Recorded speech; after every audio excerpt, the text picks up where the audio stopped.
¿Cuántas veces nos preguntamos si una persona con un cargo realmente sabe liderar? ¿O cuántas veces sentimos que en un equipo falta una conducción clara, incluso cuando aparentemente todo está organizado? El liderazgo y la conducción de equipos implica mucho más que coordinar tareas o dirigir personas. También requieren de comprender cómo pensamos, cómo interpretamos la realidad, cómo nos comunicamos y de qué manera las emociones impactan en nuestras acciones y en nuestros vínculos dentro de una organización. Para entender esto, primero hay que definir qué significa liderar. Liderar es la capacidad de orientar conscientemente a un grupo humano desde una situación actual hacia un objetivo futuro que se busca alcanzar. Pero este proceso no ocurre de manera lineal ni perfecta.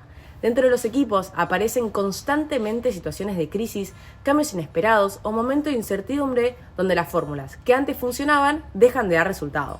Y estos momentos son lo que la teoría denomina como puntos de bifurcación. Que estas son instancias donde se abren distintos caminos posibles y donde el líder debe intervenir para reorganizar al equipo. Acá aparece otro concepto clave que son los paradigmas. Estas son estructuras mentales desde las cuales interpretamos la realidad y actuamos sobre ella. Durante mi experiencia en Utah, trabajando bajo presión con personas de distintas culturas, atravesé muchos puntos de bifurcación. Primero la barrera idiomática, después los ritmos de trabajo o muchas veces los imprevistos hacían muchas veces que las respuestas automáticas dejaran de funcionar. Y fue ahí donde entendí que liderar no significa imponer órdenes rígidas, sino tener la capacidad de flexibilizar los propios paradigmas para construir respuestas colectivas frente a la incertidumbre. Ahora bien, para que un equipo pueda atravesar estos procesos de cambio, el líder necesita comprender cómo aprendemos las personas. Porque toda transformación implica de un aprendizaje, y este aprendizaje atraviesa distintas etapas. Primero aparece la incompetencia inconsciente, donde el equipo todavía no sabe que no sabe y continúa actuando desde hábitos o errores que ni siquiera logra identificar. Después surge la incompetencia consciente, que es el momento donde las personas reconocen sus limitaciones y suelen aparecer emociones como la frustración o la incomodidad. Más adelante se desarrolla la competencia consciente, donde esta nueva habilidad comienza a practicarse activamente. Requiere mucha atención, mucha concentración y esfuerzo. Y finalmente se alcanza la competencia inconsciente, cuando esta conducta ya se encuentra completamente incorporada y pasa a ejecutarse ya de manera natural, como un nuevo hábito.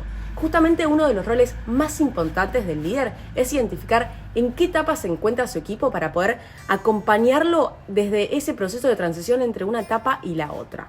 Esta idea nos lleva directamente a otro concepto fundamental que es el observador, porque para comprender cómo aprende una persona primero tenemos que entender desde qué mirada interpreta el mundo.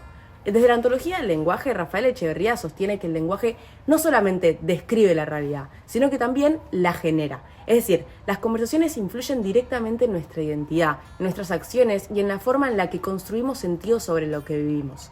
Por eso, cuando un líder busca resolver un problema dentro de un equipo, puede intervenir de dos maneras distintas. Primero, puede generar un cambio de primer orden, donde simplemente modifica una conducta puntual para resolver una situación inmediata. O puede impulsar un cambio de segundo orden muchísimo más profundo, donde acá se transforma la manera en la que el equipo interpreta la realidad y en consecuencia también cambian sus hábitos y sus formas de actuar. Para intervenir sobre ese observador aparece una herramienta central, que es la programación neurolingüística, desarrollada por Richard Bandler y John Grinder.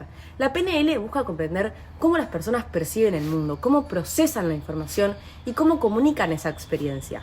Uno de sus principios más conocidos sostiene que el mapa no es el territorio, porque el territorio representa la realidad objetiva, mientras que el mapa es la interpretación subjetiva que cada persona construye a partir de experiencias, de sus creencias y filtros mentales. Es decir, dos personas pueden atravesar la misma situación y vivirla completamente de manera diferente. Como docente de secundaria pude observar esto constantemente dentro del aula, porque una misma explicación no impactaba igual en todos mis alumnos, porque cada uno procesaba la información de manera diferente.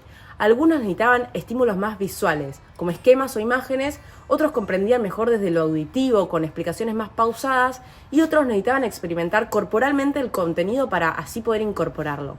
Esto demuestra que un líder efectivo no le habla solamente desde su propia manera de ver el mundo.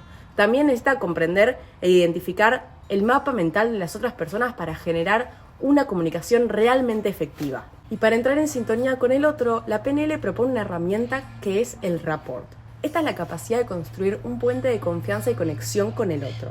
Para lograrlo, el líder debe observar cuidadosamente indicadores corporales como la postura, la respiración, el tono de voz o el ritmo de movimiento de la otra persona.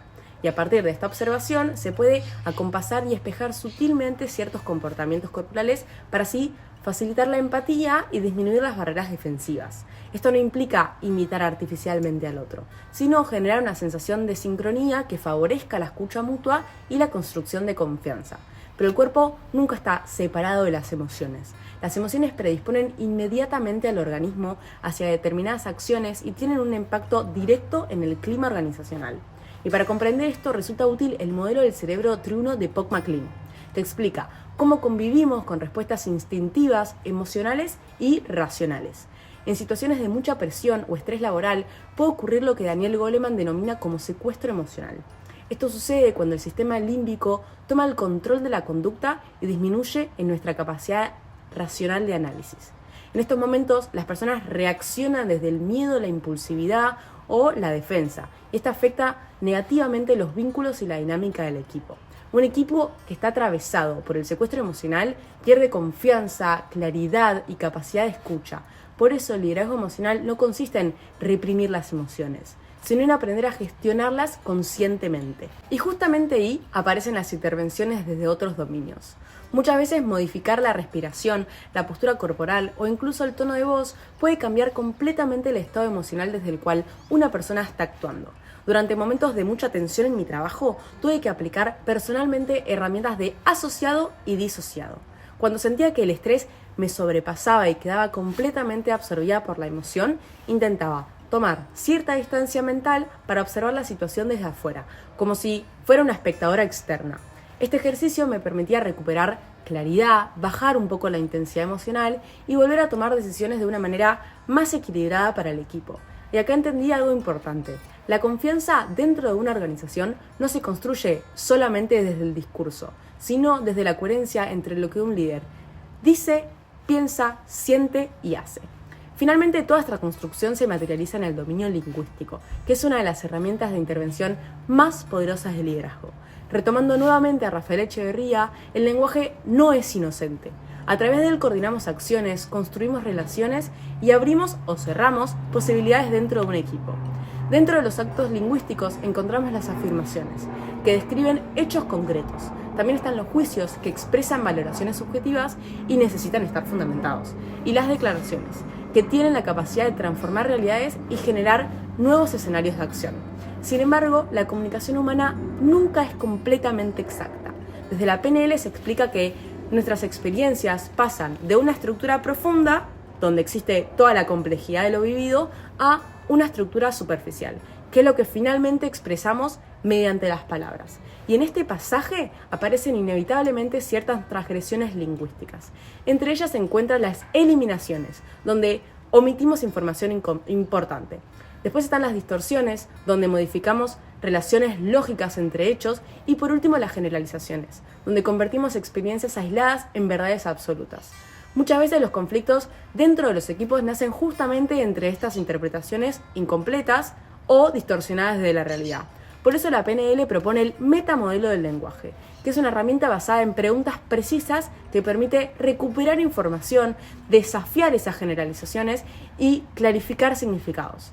A través de estas preguntas, el líder deja de asumir o interpretar automáticamente y empieza a construir conversaciones muchísimo más efectivas. Entonces, liderar no significa tener todas las respuestas, sino desarrollar la capacidad de intervenir conscientemente sobre la comunicación, las emociones y las interpretaciones que circulan dentro de un equipo. A modo de cierre, considero que recorrer todos estos conceptos produjo un cambio muy fuerte en mi manera de pensar la comunicación y el liderazgo. Esta materia me permitió entender que liderar no es simplemente ocupar un cargo ni tener una autoridad formal, sino desarrollar habilidades que requieren de muchísimo entrenamiento constante. También poder relacionar estas herramientas con experiencias reales, tanto dentro del aula como en Estados Unidos, me hizo comprender que muchas organizaciones no fracasan por falta de capacidad técnica, sino por dificultades en la comunicación, en la escucha y en la gestión emocional de las personas que las conducen. En definitiva, liderar también implica liderarse a uno mismo, reconocer nuestros propios paradigmas, gestionar nuestras propias emociones y utilizar el lenguaje no para imponer poder, sino para generar confianza, coordinar acciones y potenciar el crecimiento colectivo.